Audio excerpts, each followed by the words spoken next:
લાગ્યાને દાજ્યા જગ મોહો સ્થાનમાં, અકારા જીવતર થયા પારકી પંચાતમાં.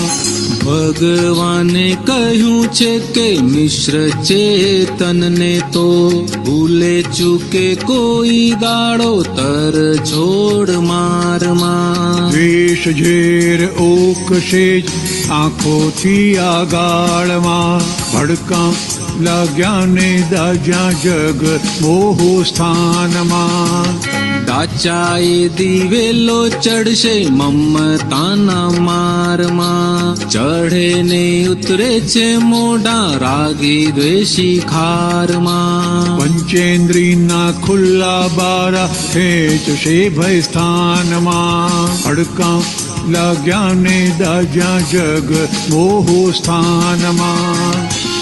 ચિત્ત વૃત્તિ ઘૂમે વધુ રસાળિયા વિષયમાં, ખાણા પીણા જોવા સુણવા અનંતા વિષયમાં. દર્શન મોહીને જ દોષ છે અજ્ઞાનમાં, ભડકા લાગ્યાને દાજ્યા જગ મોહો સ્થાનમાં.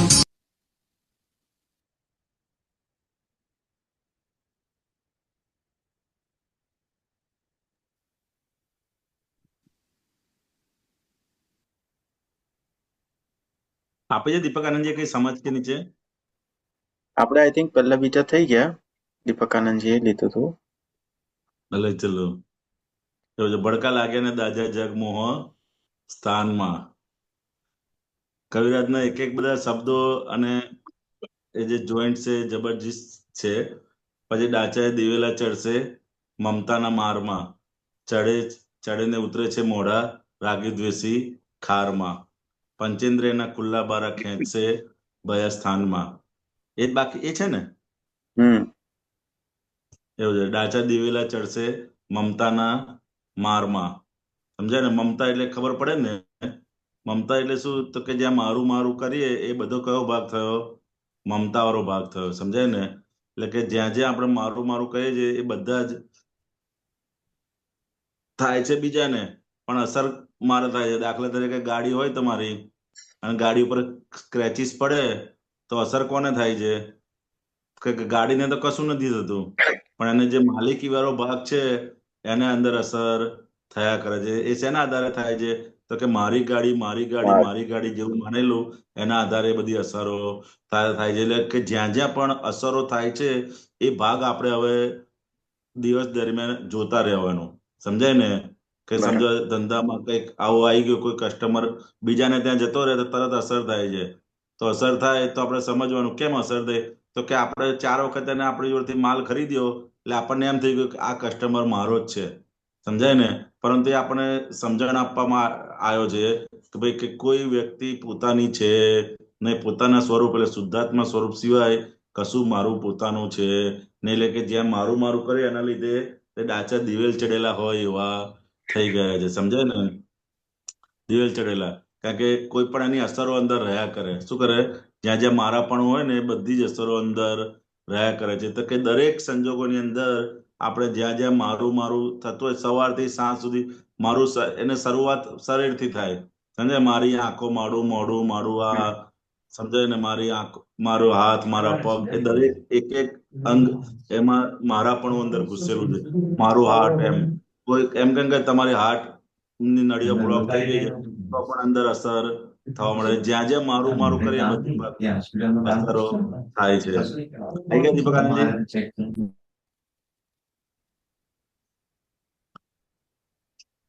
બોલો દીપક આનંદજી. અનમ્યુટ. યા જય સચ્ચિદાનંદ.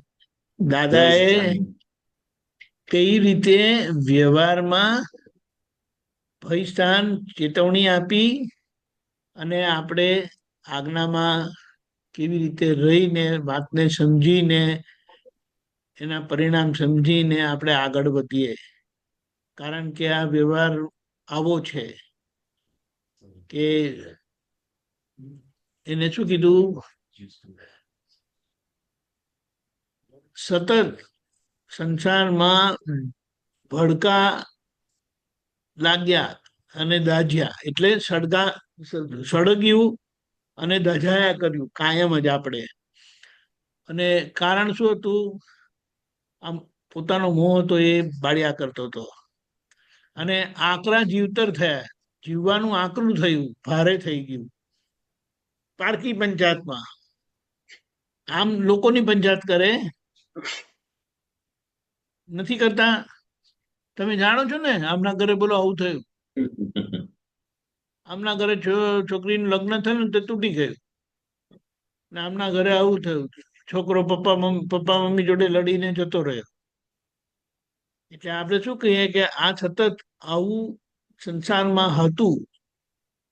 અને અહીંયા ચેતવણી આપતા કીધું કે મિશ્ર ચેતન જોડે સાચવીને ચાલજો, નહીં તો ભૂલે ચૂકે કોઈ દાડો તડછોડ વાગીને તો દ્વેષ ઝરશે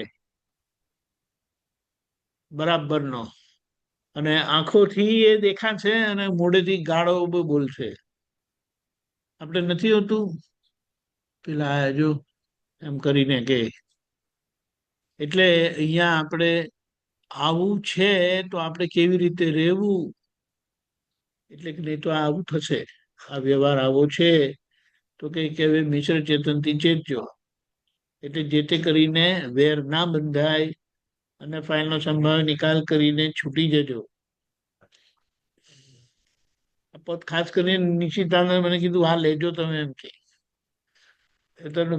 ભરપટ તમને એક એક વાક્યમાં આખા જીવનનું કેટલાય બાજુ આપણી બધી અસરો થયેલી તે દેખાશે. અને આપણે જોઈએ છે ને બધા જીવન વ્યવહારમાં જેટલા લોકોના પરિચયમાં આવવાને એ થયું એ ત્યાં આપણે અંડર એસ્ટિમેટ જ કરેલા છે. પછી પપ્પા મમ્મી હોય, ભાઈઓ હોય, બહેનો હોય, ઘરમાં હોય તો પતિ પત્ની હોય, ઓફિસમાં કસ્ટમર. તમને કસ્ટમરનો અનુભવ નથી? એ કસ્ટમરનો અનુભવ કહો તમે ધંધામાં કેટલું સાચવો છો ને ત્યાં, નથી બધી સાચવતા? જરૂરિયાતો પૂરી કરવાની. હા, એની બધી જરૂરિયાતો પૂરી કરવાની. બધી જરૂર. Customer is the king. બોલો. પછી જ્યારે જુઓ ને ત્યારે મોઢા ચડેલા હોય. કેમ? કે મારું સચવાયું નહીં એટલા માટે. ચડે ને ઉતરે મોઢા, રાગી દ્વેષી ખારમાં. કારણ કે આ રાગદ્વેષના હિસાબ છે, એટલે ક્યારે મોઢું ચડી જાય, ક્યારે ઉતરી જાય કહેવાય નહીં. તો પંચેન્દ્રિયના ખુલ્લા બારા, એટલે પંચેન્દ્રિયના ખુલ્લા માર ખાવાના છે. અને આપણને આખો દિવસ ખેંચે ભય સ્થાનમાં, ભયમાં રાખે. ઘરે આવવાનું હોય ને તો ટેન્શન આવે. રજની દાદાને એવું નથી થતું, એ તો ઘરમાં જ રહે છે ને બિલકુલ મુક્તપણે રહે છે, બોલતા નથી. હેલો. બરાબર. હા, એટલે ઘરમાં છે ને કાઉન્ટર વેટ આવેલું છે. એટલે આપણે એ કાઉન્ટર વેટ લક્ષમાં હોય ને તો પછી આપણે પછી એમની જોડે ચેતીને જ ચાલીએ. Alert all the time. જો આપણને શું કીધું દાદા? કીધું ગ્લાસ વિથ કેર કીધું. દીપકાનજી alert all the time. Alert all the time. અને તમને એલર્ટ પણ રાખે. ચિત્તવૃત્તિ ગુમે વધુ રસડ્ય વિષયમાં, પાંચ ઇન્દ્રિયોના વિષયમાં, ખાણા પીણા જોવામાં, સુણવામાં અનંત વિષયો છે, એમાં ને એમાં ખોવાયેલા રે. અને કારણ કે દર્શન મોહ હતો એટલે એમાં ને એમાં રહેતા હતા. તો કે હવે દાદાએ આપણને એ દર્શન મોહથી કાઢ્યા છે, તો એ પરિણામ અવાજ છે હજી. કારણ કે ડિસ્ચાર્જ પરિણામ આવું નથી થતું, કોઈ બોલતું નથી. ડિસ્ચાર્જ પરિણામમાં આવું જ થાય છે. પણ હવે આપણને શું આપ્યું? તો કે હવે એ ચારિત્ર મોહ છે તો એને સારી રીતે જોઈને એ બધા પરિણામોમાંથી આપણે નીકળતા જઈએ. એટલે આ રસ્તો આપણને બતાડ્યો કે આ વ્યવહાર આવો છે. વ્યવહાર વિજ્ઞાન કહે છે ને, એને શું કીધું? આપણને વિજ્ઞાન સ્વરૂપ આપ્યું, છૂટા પાડ્યા, છૂટા રાખ્યા, અને જ્ઞાનની સમજણ, આ બધી જ્ઞાનની સમજણ કીધી. જ્ઞાનની સમજણ એટલે શું? કે વ્યવહાર આવો છે, વ્યવહાર વિજ્ઞાન ખુલ્લું કર્યું. તો હવે એની સામે આપણને આજ્ઞા આપી કે ફાઇલનો જે તે રીતે સમય નિકાલ કરી નાખો. તો કે વ્યવહાર ઉકેલવાનો કેવી રીતે? આજ્ઞાથી. એટલે આવી રીતે આપણે વિજ્ઞાન સ્વરૂપ રહીને વ્યવહાર, એટલે આ દીપક આનંદને જ્ઞાનની સમજણથી વ્યવહારથી છોડાવીએ છીએ. કારણ કે વ્યવહાર વિજ્ઞાન છે ને, વ્યવહાર વિજ્ઞાન એટલે આમ કર્યું તું એટલે આમ થયું તું, એટલે હવે એની સામે આમ કરીને એટલે સંભાવ્ય નિકાલ કરીને છૂટી જાઓ. નહીં તો છૂટાય એવું નથી. આપણે કહે ને બસ હવે હું જાઉં મોક્ષે. શેના મોક્ષની વાત કરો છો? અરે બહાર જવાની હોય તો બૂમ પાડે છે કે હમણાં કામ શું છે બહાર જવાનું. એટલે આપણે છૂટવું છે ને તો જેમ તેમ કરીને રાજી કરીને નીકળી જવાનું. અને રાજી એવા થાય એવા નથી સહેલાઈથી. બધાને અનુભવ નથી. દરેક જણ આ પ્રશ્ન પૂછે છે એના બધા સમાધાન જ એ આપેલા છે દાદાએ. બરાબર? એટલે આ રીતે આપણે વિજ્ઞાન સ્વરૂપ રહીને જ્ઞાનની સમજણથી વ્યવહારને ઉકેલ્યા કરીએ અને વ્યવહારથી છૂટીએ. અને એમાં આપણો નિશ્ચય શું છે સંભાવ્ય નિકાલ કરવાનો. એ જેમ જેમ એ સંભાવ્ય નિકાલ કેવી રીતે કરવાનો તે દાદાએ એના પરિણામ બતાવ્યા કે આવી રીતનું છે તો તમે કેવી રીતે રહેશો. જય સચ્ચિદાનંદ. હસમુખાનંદજી બોલું, હસમુખાનંદ એડ કરવું છે? અરે પણ અરે આપણા હાર્દિક મામા તો બહુ હસ્યા ને. બોલો. પેલું પેટ પકડીને હસ્યા હોય ને એવી રીતે.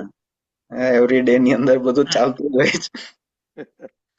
કરેક્ટ. પણ આ વિજ્ઞાનથી છૂટા રહીએ અને જ્ઞાનની સમજણથી સમાધાન લયા કરીએ, સમાધાન આપ્યા કરીએ. બોલો હસમુખાનંદજી. બસ આવી ગયું બધું. સ્ટાર્ટિંગમાં થઈ ગયું.